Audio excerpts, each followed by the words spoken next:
जी, सत्य घटना है। वो जैन परंपरा से थे,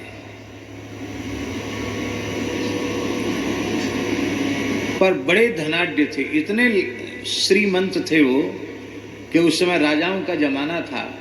उन्होंने ग्वालियर महाराज से कह दिया था कि कभी राज्य पर अर्थ का संकट आवे तो अपने इस सेवक को आज्ञा दे देना। ऐसे थे।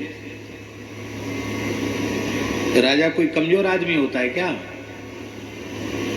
ग्वालियर के राजा को कह दिया था कि कभी कोई धन की जरूरत पड़े, आवश्यकता पड़े तो आपका सेवक है। इतना धन था उन पर। 4 घोड़ों की बग्घी पर वो चलते थे। सुनी सुनाई बात सुना रहे। उनको कपड़ा पहनाने वाले सेवक अलग थे, उनकी धोती संभालने वाले, कपड़े संभालने वाले, उनकी मूछ बीच बीच में ठीक करने वाले सेवक अलग थे, जो मूछ ठीक करते थे। बढ़िया।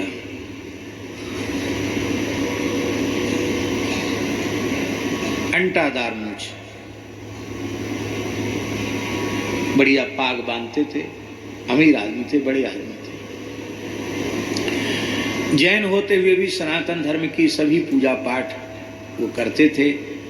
रुद्राभिषेक है, महालक्ष्मी पूजन है, और ब्राह्मणों के द्वारा कुछ न कुछ पाठ पूजा अनुष्ठान भी उनके यहाँ होता रहता था। ऐसे जैनी नहीं थे कि वो सनातन धर्म को न माने, ऐसे नहीं थे। अच्छा, काम उनके बहुत थे, जो काम करते उसी में उनको लाभ मिलता। तो उनके एक घनिष्ठ मित्र थे शास्त्री जी, उनके घनिष्ठ मित्र थे। उन्होंने कहा कि हम भी आपके मित्र हैं, हम जहां हाथ डालते हैं वहां हमको विफलता हाथ लगती है, और हम तो बहुत संकट में इस समय आ गए हैं। आपका ऐसा कौन सा प्रारब्ध है, कौन सी आपकी उपासना साधना है जिसके कारण आप कभी पीछे मुड़ के आपने नहीं देखा? आपने मिट्टी छू दी तो वो भी सोना हो गई। तो उन्होंने कहा कि देखो, संकट तुम्हारे ऊपर है, वो तो हम तुमको जितनी सहायता चाहो उतना दे देंगे, तुमको कोई बात नहीं है, ब्याज भी नहीं चाहिए, ठीक हो जाए तो मूल मूल दे देना हमको। बाकी तुम मेरे अंतरंग मित्र हो, इसलिए मैं तुम्हें अपना नित्य का अनुष्ठान बताता हूं, मैं क्या करता हूं। तुम ठीक सवेरे 4 बजे हमारे यहां आ जाना, स्नान करके आना। वो 4 बजे उनके घर गए तो महाराज जी उनके निवास पर सुंदर गायें थी, और वे इतने बड़े आदमी, जिनकी मूछ संभालने वाले, जिनके कपड़े संभालने वाले भी नौकर थे, जो अपने हाथ से कुछ नहीं करते थे। वे लंगोटा कसे हुए, गमछा पहने हुए, और गैया का गोबर उठा रहे थे, गोष्ठ में सफाई कर रहे थे।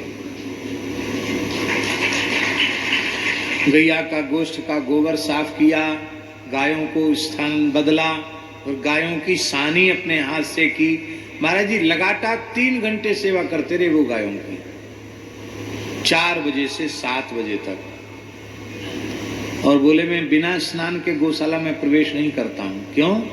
जब ये मेरी आराध्य उपास्य देवता हैं तो हम देवता की पूजा में बिना स्नान किए जाया जाता है क्या? इसके बाद फिर गोबर वगैरह शरीर में लग जाता है, वो बढ़िया से स्नान किया, फिर सब काम नौकर करते, नहलाना, धुलाना, कपड़ा पहनाना, सब काम। पर गौ सेवा जीवन भर अपने हाथ से की। बोले, ये गौ माता की महिमा है कि मैंने आज तक कोई ना कोई ग्रह प्रतिकूल होता है कि नक्षत्र प्रतिकूल होता है कि हमारी दशा खराब है, ना हमारी कभी दशा खराब रही, ना हमारी कभी दिशा खराब रही।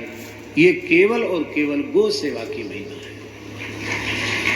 और अपनी संतान से उन्होंने कहा था कि जब तक तुम अपने घर में गाय रखकर अपने हाथ से सेवा करोगे, तब तक लक्ष्मी जी इस घर को छोड़ के नहीं जाएंगी। जिस दिन तुम समझ लोगे कि हम तो नगर सेठ हैं, बड़े आदमी हैं, हमारे घर में गैया का गोबर गोमूत्र गिरना अच्छा नहीं, बाहर इनको बंधवा दो, अलग गौशाला बना दो, और फिर जब ऐसा काम करने लग जाओगे ना, तो फिर तुम साधारण बनिया रह जाओगे, फिर सेठ नहीं रह जाओगे। वो परिवार आज हुई है, लेकिन अब सेठ नहीं है।